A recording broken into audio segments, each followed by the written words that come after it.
Hi, this is the explanation of Superstore Data Analysis Project Module 3 from High Counselor. This is the final dashboard that I've made using Power BI.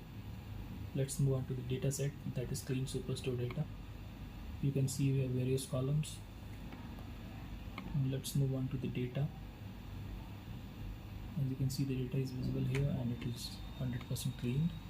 I have created two new columns as order year and ship year from order date and ship date, to create a filter based on year of order and year of ship.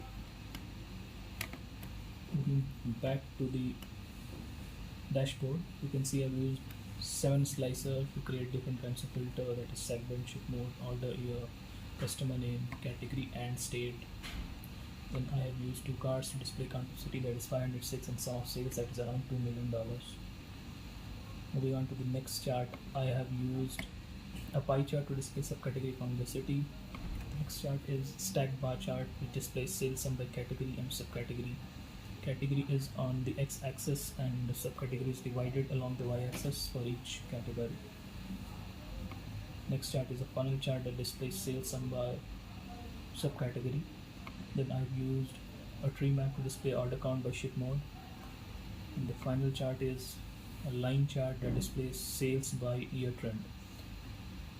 I have used 2 axes to display sales by year trend. One is based on sum of sales, the other one is based on count of category. It is clearly visible that the sum of sales has kept increasing from 2015 to 2018. That's it for this dashboard.